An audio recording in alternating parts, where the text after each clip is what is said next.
showing up on the feed? Yeah. Okay. Hi guys. This is terrific. Okay, we got somebody raising their hand here. Okay, so we have Alexey and Ollie as the panelists. Okay, so first of all, I'd like to welcome you all to the very first Molchanovs Instructors Live.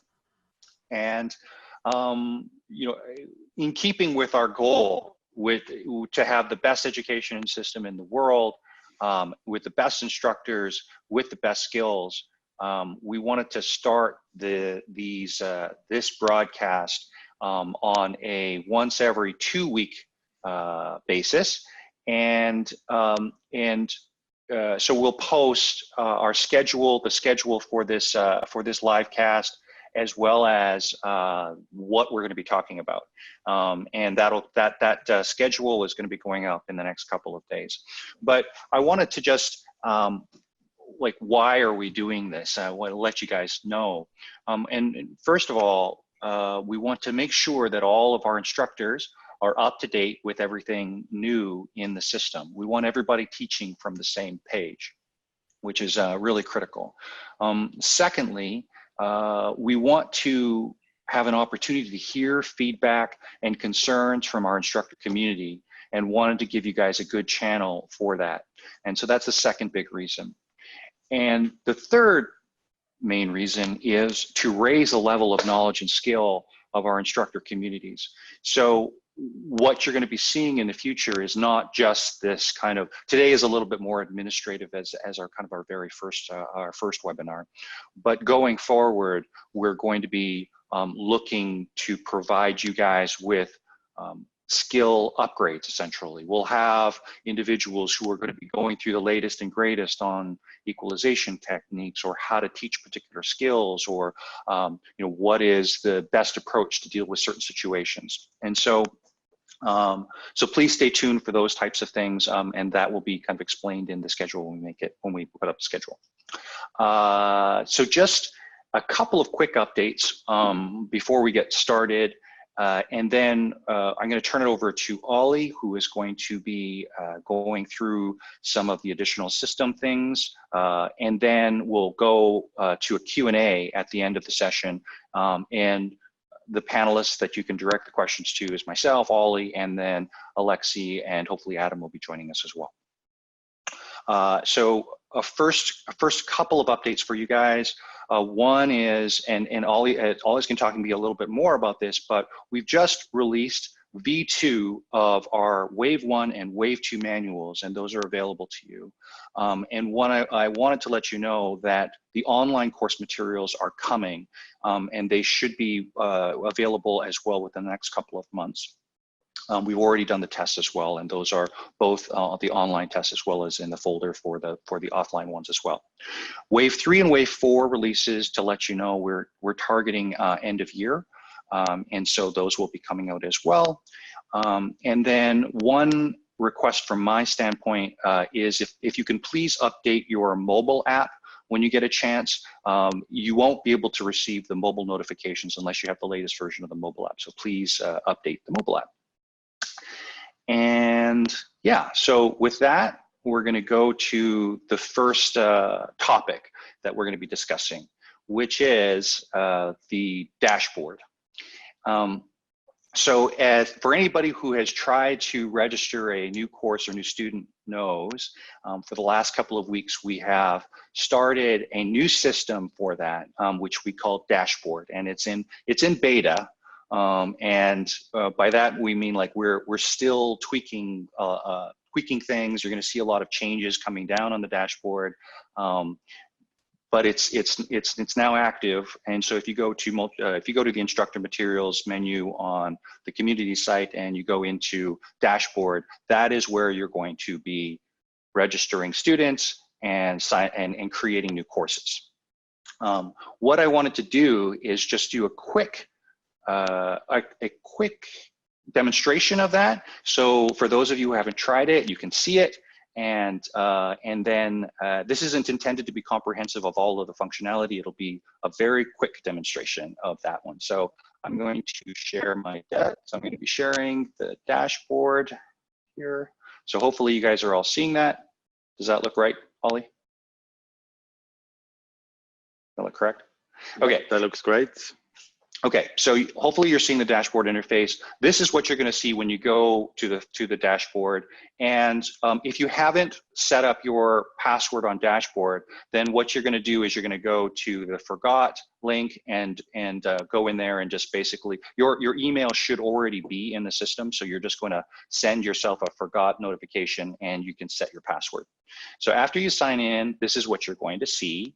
And what you'll see is that all of the courses that you have taught should show up here in the courses in the course interface. And there's a couple of other things that you can do. You can go over to Freedivers and see all the freedivers that you have taught in courses. It'll show you all the courses that you've taught. Now, when you want to add a new student, the first thing you're going to do is click on Add Course. And this is going to give you an option to basically select the course that you want to teach. So let's say we want to teach a Wave 1 course. We set the date, let's say over here, it's in Singapore, associated school is Zen Freediving, and we submit it. So then basically you will have submitted the course. You can see down here it's showing up, and after you have created the course, you can now add students. So you can go here and basically add students to it. You can add an existing student from the community. So let's say we wanted to add Ollie to it. So there's Ollie. I'm going to add him to my course and submit. Or you can add a new student by clicking on Add a New option. You would add, hey, John, oops. Or let's say Joe test at test.com, and you're going to need to add their birth date, which gets added to their card. Okay, and then importantly, after you have added this new student, you need to submit them to your course. So you can see here I've got these two individuals, in Ollie and Joe, in the course. So if I go back to courses, you'll see that this is my course here now with Ollie and Joe. Now, whenever I want to check on the status of the course, I would click over here and it'll just tell me what's going on. So it tells me all the course information. I can add more freedivers here. I can edit some details on the course. I can also see the freediving history of these people, and it tells me whether an invite for the community has been sent and whether or not they passed the exam already. So the exam, whether or not they pass the exam, will happen automatically as we get their online results. You can, however, enter a date that they passed the exam if you've seen evidence that they have passed the exam or they've done the offline version of the exam. So yeah, okay, so you can see here now Ollie has passed the test. Congratulations, Ollie, you passed the test for Wave 1. And after they have passed, you can see over here that they can now be certified. You need to have they need to have passed the exam before they can be certified. And in order to complete the certification, so this is after, after they've, basically taken the course, they've finished off all the requirements, then you can certify them. So in the certification form, you can check the course requirements if you like. Here's all the course requirements that they need to have completed. And let's say Ollie had some problems with his equalization, so we're gonna give him an L1 certification as opposed to a Wave 1 certification, a Lap 1. I sign off on it, and I can provide notes, had some issues with EQ, and submit it. That's it. Now he's been certified. In due course, he's going to receive his card. When you check the course status, you'll see that he's been certified here, and then when we issue the card, we'll complete the card issue date. So I don't want to go into too much more detail, but that's the basics of it. So if you have any questions, you can always send an email to help@molchanovs.com. or you can ping Jin is kind of handling all the issues associated with that. I'm getting some messages here, so I just want to check the messages. Okay, so Jin is answering some of the questions on chat. Okay, so the thing I wanted to stress is that this is a beta launch, meaning that there are certain things that we're going to be improving. You're going to see the interface change over time. So so we're trying to iterate as quickly as we can to make it better and to make it more to provide more information, to provide more details. Also, we want to add analytics for you to be able to take a look at different views of the students that you've taught and things like that, and other things that will be helpful for you. So please check around the interface every once in a while, because things will be changing rather quickly. One of the quirks, or one of the bugs right now, is that you cannot search by names other than English, like other than the regular alphabet, Arabic alphabet names. And so if you are putting in names in Chinese, unfortunately, it won't show up in the search. So for now, if you can please put the English version of non-Arabic letter names as a middle name, for example, that will be helpful and will allow you to be able to search back for those students. We're trying to come up with other solutions, but this product currently doesn't support searches by Chinese characters, as an example, or non-Arabic alphabet courses. So I don't want to go. I don't want to bore you with more details. That's the basics on the dashboard. Please let us know your feedback. Please let us know any bugs that you find. You can always send an email to help@, or there is also a specific support page where you can provide comments and feedback. We'd love to get your feedback on that. We want to improve that and make the dashboard as functional and as useful as possible for you guys. Next, I want to tell you a little bit about, so as you know, we have not asked for any payment from any instructor for the last year. We launched in about September of last year. We haven't asked for any fees from any instructors, because we knew that we were going to be iterating. We wanted to make sure that you guys, we provided you an excellent product, and that was that we wanted a little bit of an opportunity to work on it and make sure that we were comfortable with where we were as a system. A lot of work has gone into the system in the last year, and so as of October 1st, we are putting in the payment gateway. So wanted to give you guys a heads up about that.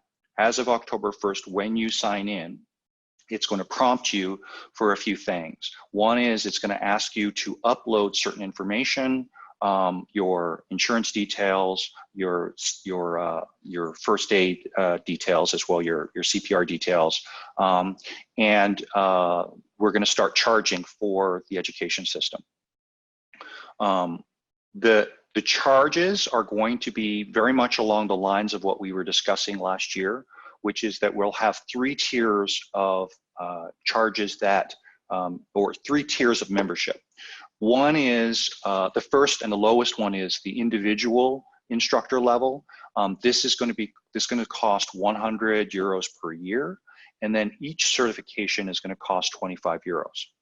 And so we created this tier specifically because there's some people who, they want to be instructors, but they don't necessarily teach a lot. And so maybe they're teaching like once or twice a year, or they're teaching friends and family. And so we wanted to make sure that we had a tier available for those people. For most instructors, the next tier up, which is the unlimited instructor tier, is going to make the most sense. That is going to be 400 euros per year, but it's unlimited certifications. And so if you do the math, it means that if you're certifying more than 1 student per month, you will save money if you go to the unlimited tier. And that was one of the big things that we wanted to offer to the instructors of Molchanovs is that we didn't want to penalize you guys the more you taught.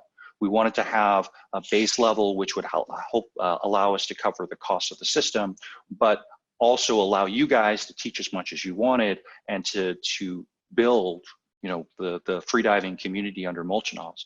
So that is the next tier up.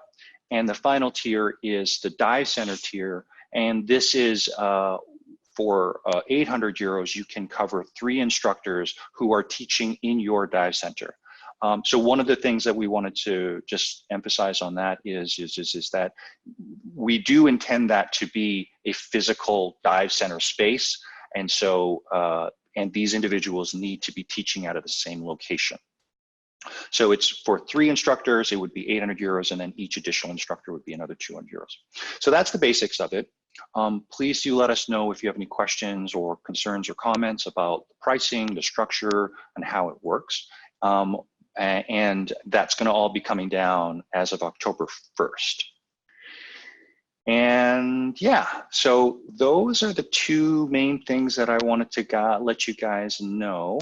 And yeah, we're really excited about this channel to provide you guys with all of the latest information.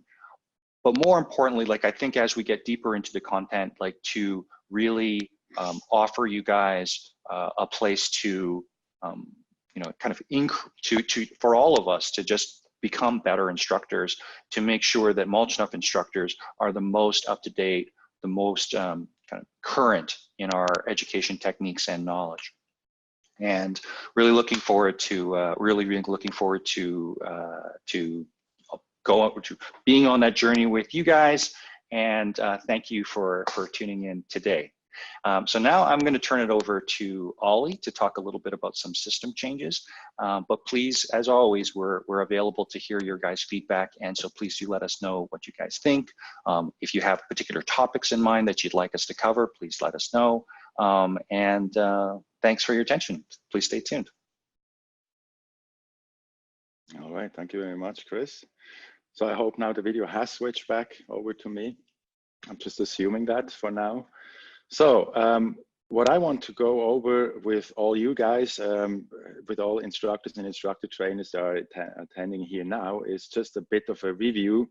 What actually has changed with the release of the new wave materials for wave 1 and wave 2, and with that also there was a new set of instructor standards, or the version 1.1 of the instructor standards, which is actually, I just noticed, a bit confusing. We should have maybe called that also version 2.0.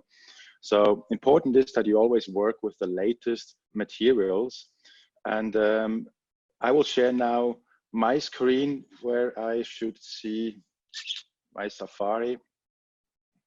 Here we go, to remind you where you can find actually all this stuff in case you get lost in what is the newest, what is the latest, where is the material that you should work with. So it's fairly simple here on the instructor materials. You have files, and if you're an instructor trainer, you will see here also instructor trainer files. Both of these links, they send you to a Dropbox. So what is, in my opinion, the best thing you can do if you have Dropbox installed as your on your computer, on your phones or whatever, and then register that Dropbox there and have it automatically syncing.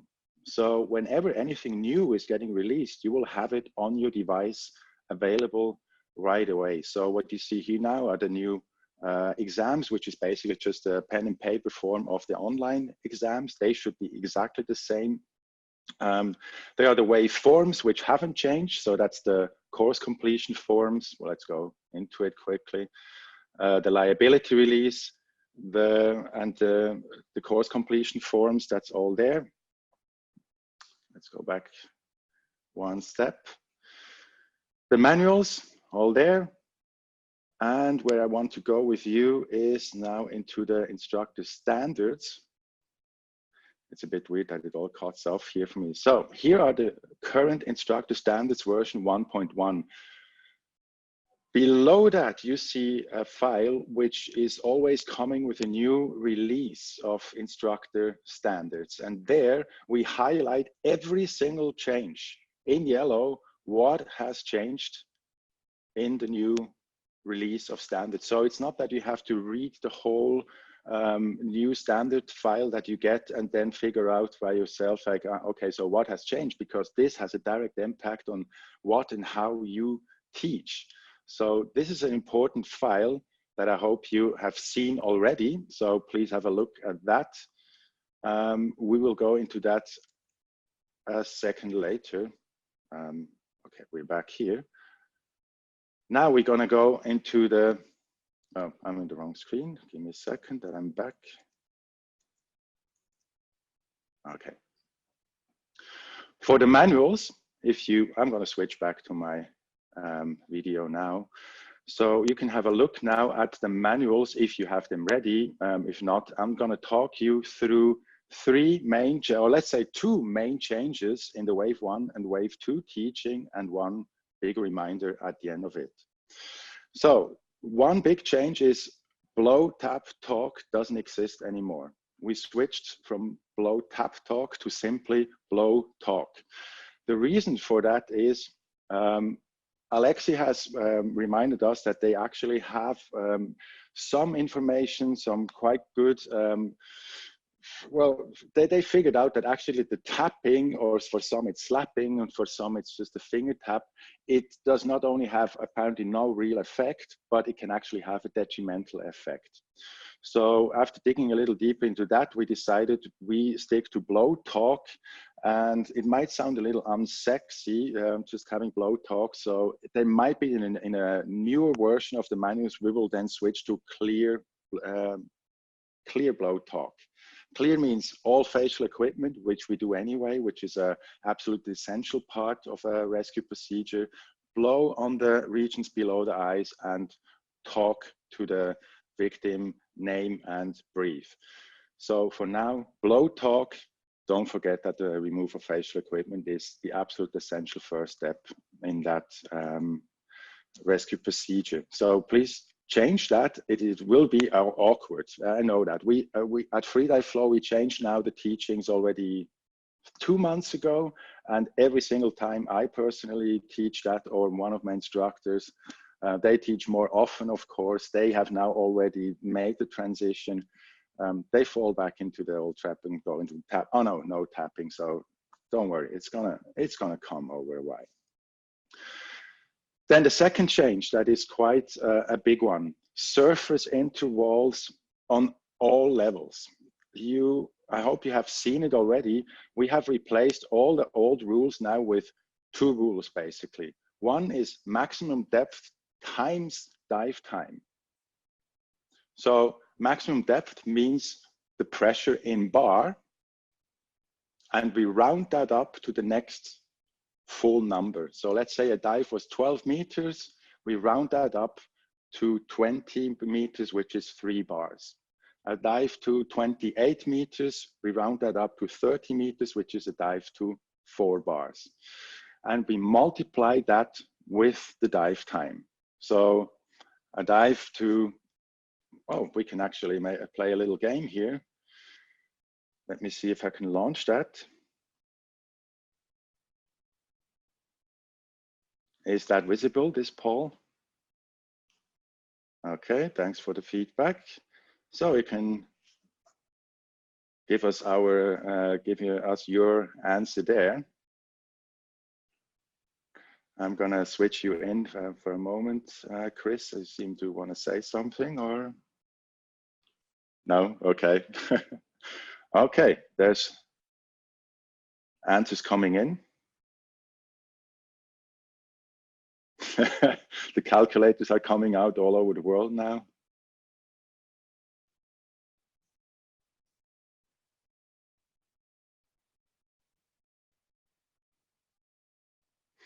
So this will take maybe a little moment, a few weeks, or maybe even months of teaching. What we know already for a fact that following this simplified version of calculating surface intervals works really well.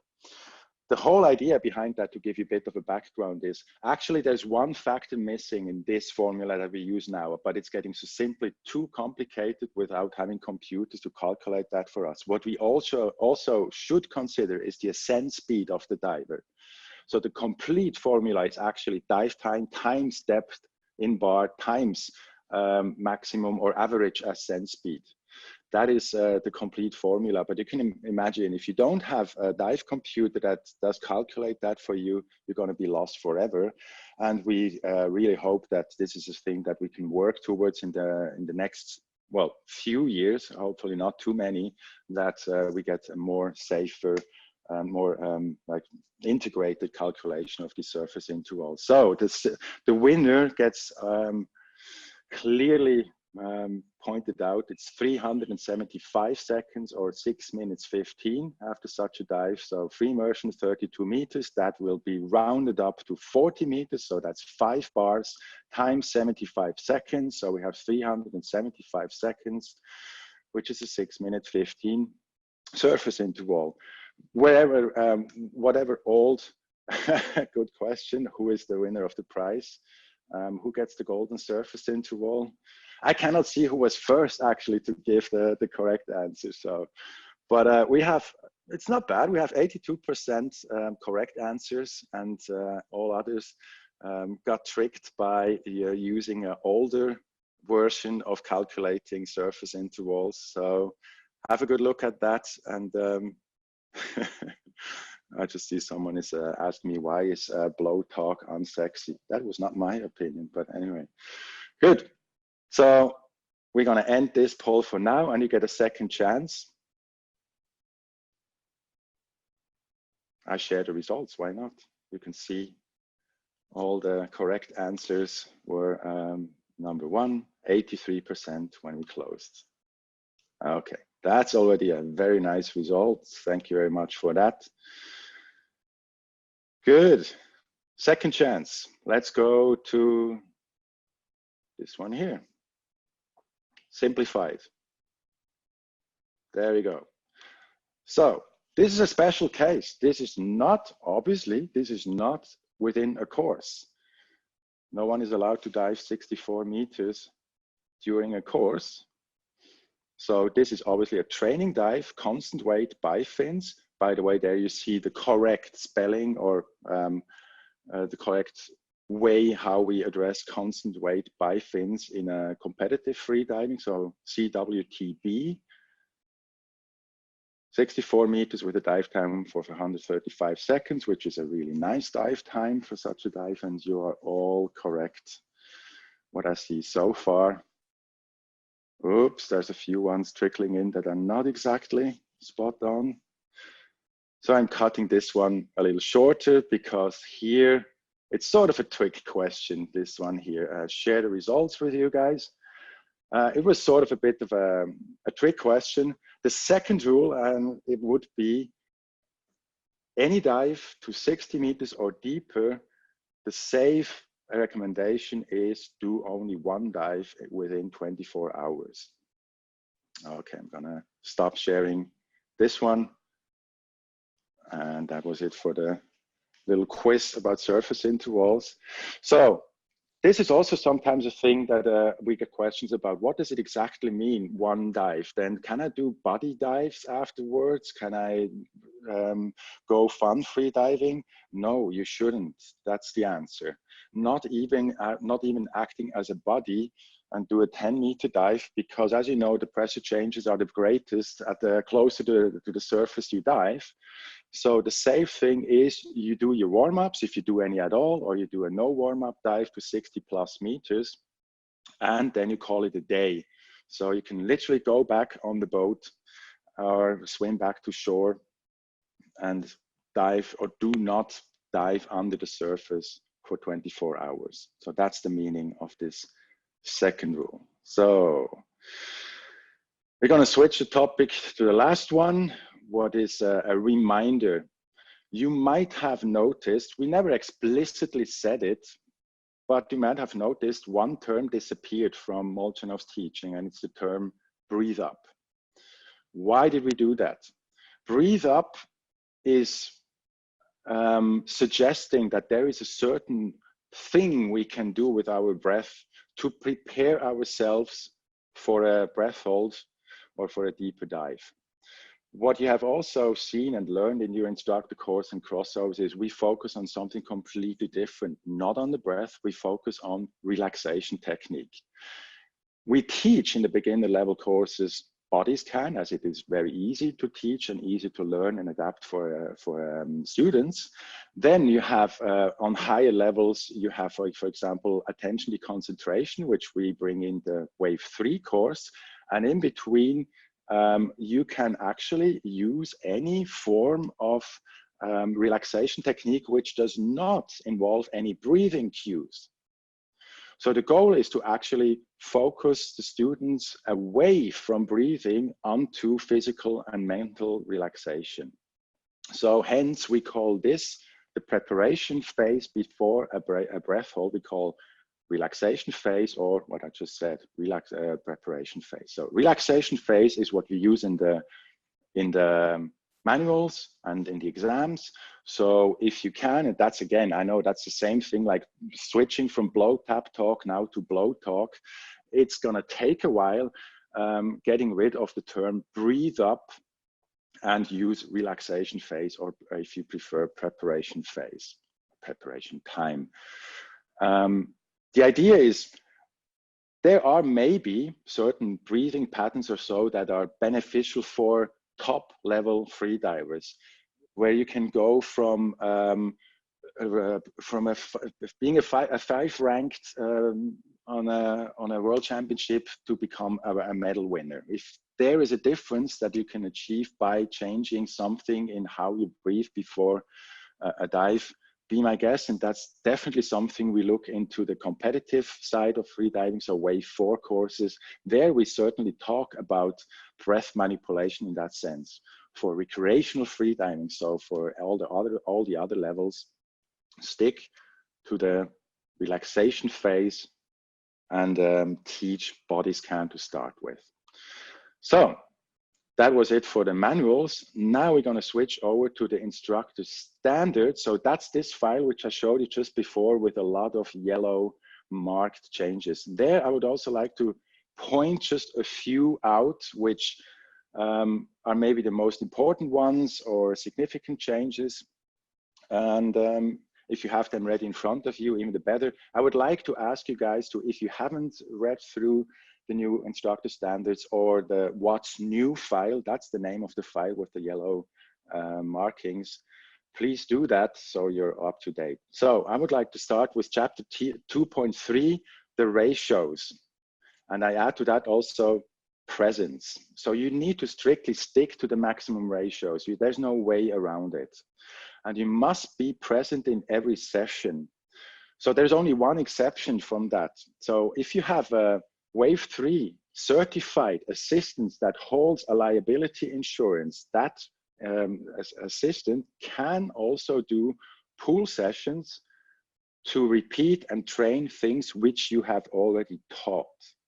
So there should be no new teaching in such a session, but this Wave 3 certified assistant can certainly lead a session in a pool. Other than that, you must be present, and either you or the assistant should have eyes on the student, on every student at all time. I know this is a very tough one to say, having eyes on every student at all times, because that base, well, it's actually impossible, because while you're diving, you don't have eyes on students that are resting at the surface. And secondly, if the visibility is bad and you should see the student at all time and you're teaching a Wave 2 course where they can go to 30 meters, this can be very demanding. And it can lead that you have to reduce the ratio in your open water sessions simply to be able to catch up, that you're not overexerting yourself. So please stick to the ratios and be present. This has a serious implication when it comes to liability and liability insurance. So if something happens and you have, you cannot prove or you cannot say that you held up the standards as they are written, your insurance is based on that you follow the standards as you see them here. So if something happens, something goes wrong, and God forbid there will be an injury, and you have unfortunately broken a standard, it puts you in a very weak position. So that's why the standards are there for, to keep you safe and that we as an organization, in case something goes back, we can then, we have your back. So moving on to the next one is chapter 3.2. The certification procedure is already outdated as it is in this instructor standards file. As Chris just explained just before, we have now this thing all online. So we will change that very shortly. In there, the certification procedure is still done in the old version. So just moving over that. Chapter 6, there is something that has changed regarding teaching no fins and mono fins. We got quite a few requests. What do I do with a student who has, let's say, a lower back issue and monofin technique is out of the question? I'm one of these people as well. I have a very, well, I have a history of lower back injuries. And if I want to do monofin technique, I have to be very careful. I have to do a warm up, and then it's possible. But I know what I'm doing, so I'm gonna be okay. Certain people, if they compress their lower back, it can lead to quite a painful experience. So if there is a medical, well, we are not doctors to say it's a medical indication, but if there is an indication which you should take seriously for that you can do a certain technique or can teach a certain technique. If someone has a shoulder issue, I can't do the no fins technique. I mean, this movement here and on the pressure, putting load on that, that can be a problem for people. For example, I cannot do the frog kick properly because I have no meniscus in my knees anymore. Don't play indoor sports, don't do it, it's unsafe, but that's the result that I have. So I can't really properly do the frog kick longer than 3 times in a row without one of my right knee swelling up. So I use a different technique to do no fins. So long story short, there can be many reasons. It's not about someone has a hard time learning a technique, that's a different story. But if someone has a painful experience or has a medical indication that you can see on paper, maybe even at best, in the best case, you do not have to teach, or that student does not have to learn and demonstrate no fins and or monofin, and you can still certify them on a given level. That's the only exception there from bifins or free immersion. There's no exception for medical reason, so to speak. So be very careful with that, but don't be too forgiving. It is hard to learn these techniques, or hard for some, it's challenging. So it's not an excuse if it's just that. All right, then chapter 6.4, we have added one thing, and this is the recommended session duration. And the recommendation is fairly simple. It's about 90 minutes, so 1.5 hours in water, be it pool or open water. But that's obviously depending on the situation that you are teaching in. So if you are in a situation where it might be better to have a bit of a longer session, you can do that. But the upper limit will be 2.5 hours in the water. And I guess when you go to such a long session, it's wise not to do more than one session in one day. If you do that 2 days in a row, 2 sessions of 2.5 hours, and everybody goes home, will be having a coma, that's also okay. But if you want to continue teaching over several days, try to limit your in-water time to 90 minutes. And you can do 2 sessions per day. That's okay. Last but not least, we have added in the instructor standards in the last chapter, the chapter 9 is new. This is every course that we have defined so far is there as an outline. So for scheduling, or for performance requirements, or for what are the prerequisites that someone can join a certain level, and so on. There you have a complete course outline, or the current course outline from wave 1 to wave 3. I'm not even sure if I've put, no, wave 3, wave 4, not yet. So you can see that there, that is for your convenience, that it's basically to have a quick review option over the whole courses that we have there. So that was the long story short about the new release. If you have any questions regarding these new releases, please feel free and send us a message right away. We will answer them whenever we can. And now we have still a few minutes that we are still within the announced 45 minutes for a Q&A. So Chris, I'm going to hand over back to you. Okay. Yeah. So if you guys have any questions for myself, for Ollie, or for Alexey, let us know in the chat, and we will provide you the answers that we can. Any Let's see if we questions? can add Alexey to, maybe he can say something. Yeah. I will unmute him and see if we can hear you. Alexey. I'm here. I'm here. Okay. Yeah, I don't Yeah, have very you're good. online.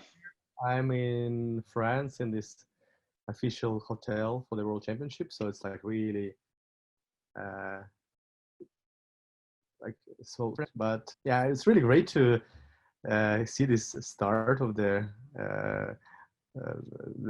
webinars, and looks awesome. Their like the workflow is awesome, and I think everybody will love their like regularity of this process, and we'll get our instructors love us even more with time. And for all the topics you mentioned, like I completely agree. And for the I see some questions about like breathing. If there's any question directed to me, I can also answer them directly right now. But there is a question: why not to start to talk about nose breathing during the preparation phase? Well, through like in my opinion, the nose breathing could still be controlled, right? The main idea of this new way of the preparation breathing, preparation, this relaxation phase, is basically have no control over breathing and enjoy relaxation. Just it basically letting your muscles to rest. And I read that specifically like it's very important to let intercostal muscles rest and diaphragm intercostal muscle to rest before the dive. So this is the main objective for the preparation phase, is to rest the breathing muscles. So this is the main objective, and not to control the breathing, just observe the breathing. And through the nose, it can be also done wrongly. It can also be like prolonged breathing, if it's not understood correctly by the students. And then in the water, we don't have this opportunity, right? We have the mask, we have the nose clip, we cannot do the nose breathing in the water anyway. Okay, thank you, Alexey. Ollie, do you mind putting me back on? Or I'm not sure if I'm showing up. So we got a question from Alex. Can you see me? We got a question from Alex Gertzner, who's asking, why does it take so long to receive student certifications? I'm waiting for one student certification since July 28th. And obviously that is an unacceptably long period of time. So so hopefully the dashboard is going to make this quite simple. This is going to make that process shorter. And we are generating certifications every week. So there shouldn't be a reason why, if you are certifying students through the dashboard, that they should not be receiving their card within a week of maximum of when you have certified them. So you know, if we're having specific issues, Alex, we'll definitely just send an email to help at. But hopefully that will be the case. And we're also actually also trying to modify the dashboard system to immediately, as soon as you hit certify, to immediately issue an email to the student, giving them a temporary certification, essentially like a congratulatory email saying, hey, you've received the certification for that course. So that change will hopefully be implemented in the next couple of weeks. So the second that you submit the certification on dashboard, they will receive a notification of the certification that they've received. So hopefully, you know, that you won't have that issue. You won't have that issue. Oh, Alex is mentioning it wasn't a system then. Yes, we desperately needed to get the the dashboard up and running in order to more accurately track when certifications are received. So hopefully that issue going forward will be mitigated. But thanks for the question.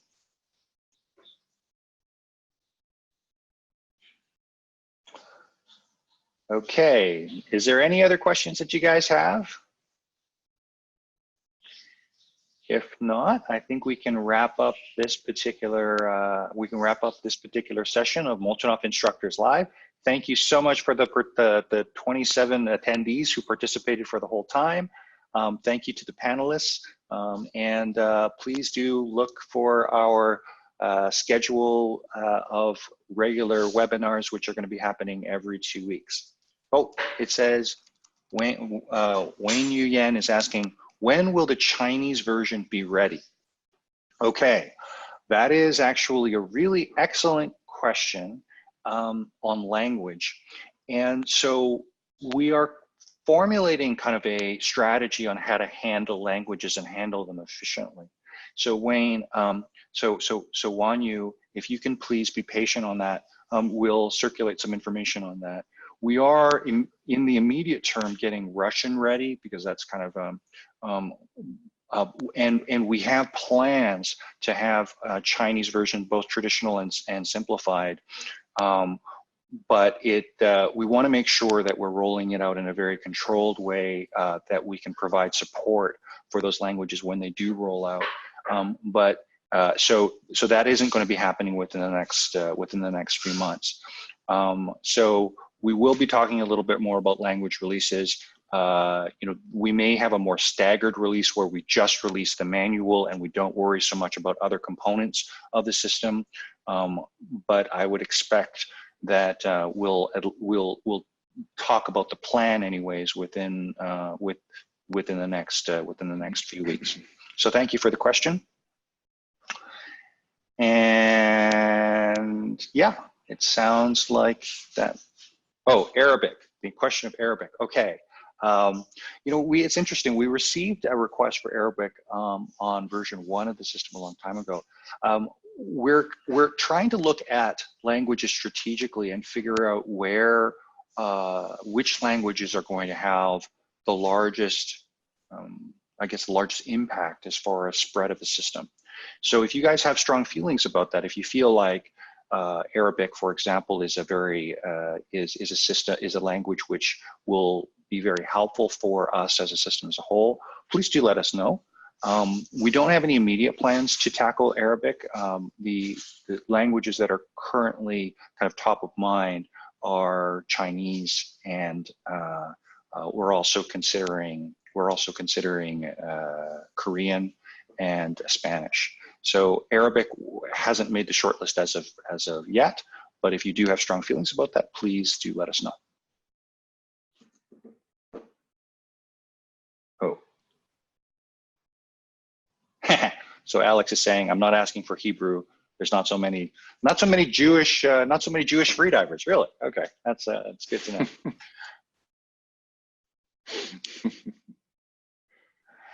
Okay. Okay, I think we're going to wrap this up. And thanks again for your guys' attention, and look forward to talking with you guys soon. Thank you very much. Thank you. Thank you. And we are out. Okay.